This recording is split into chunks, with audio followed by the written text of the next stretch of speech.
Okay, guys, now the article is going to take on Maggie's mom. So let's get at her. Maggie's working class mother fits into predictable and offensive class archetypes.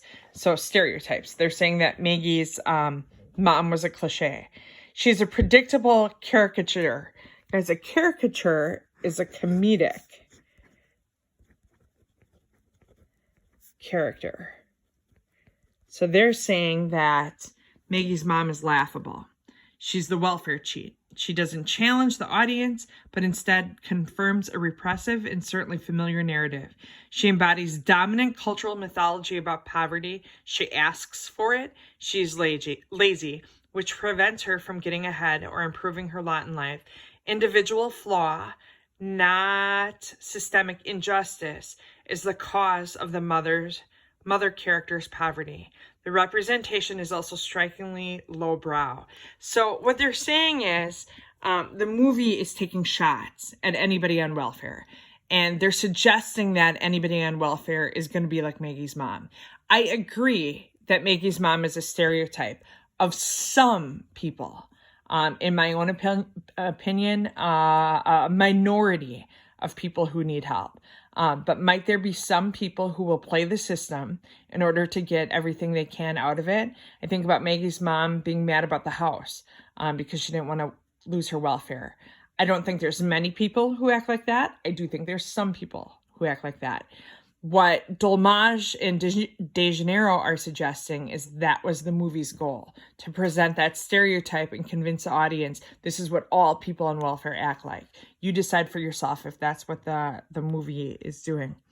Maggie's family members are tacky, incapable of restraint at the tourist trap gift shops. They are kitsch without the ironic awareness that the audience possesses upon seeing their Mickey Mouse apparel when they finally show up at the hospital.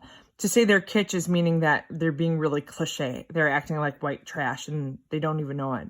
They're not in on the joke, objectified for a lack of refinement, even while being objectified for their lack of morality.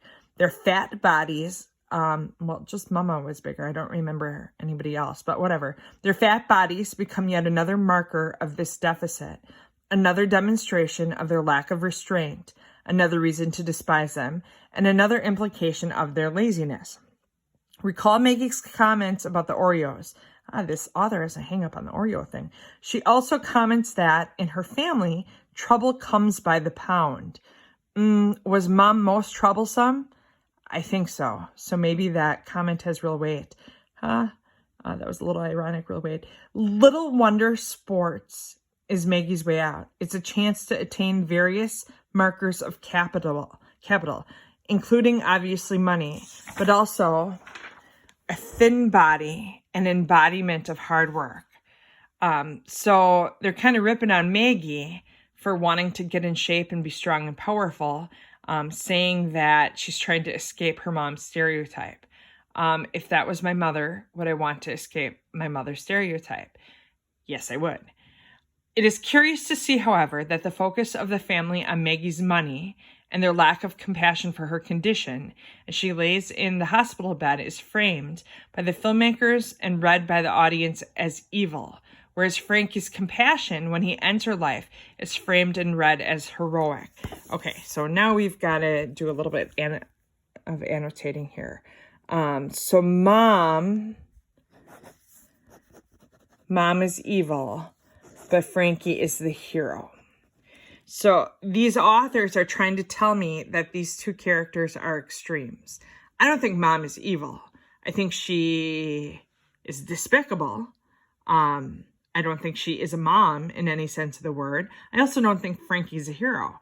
I think he does what Maggie wants him to do. I don't think he likes it. And I think the proof that he didn't like it is the fact that he disappears off the face of the planet at the point that he takes her life. So these writers are trying to convince me that these two characters are extremes. I'm not so sure I believe that. You decide what you think. Even euthanasia has a particular cultural capital. In a very memorable scene in her room at Serenity Glen, Maggie is forced to choose between her family and Frankie. She chooses him. Actually, she doesn't. She kicks him out of the room. She says with respect that she has this. And then she takes care of her family. So I'm not so certain that I'm even reading the movie the same way that these two guys are. Using the mother's classed, obese body and the family's one-dimensional depiction, the film sets Frankie up as an angel. He then makes euthanasia seem virtuous, aesthetically pleasing, and upper class. Okay, so they're trying to make this a class thing. Guys, you have to conclude what you want to conclude. I do think the family's depiction is flat. I also think Frankie has been set up to be a little bit devilish. Think about all of his arguments with his priest and at church at the beginning. And now at the end, I don't think he's angelic, but he's certainly willing to do what Maggie asks him to do. You make your own call. Okay, I'm going to cut this video here and we'll get to the end now.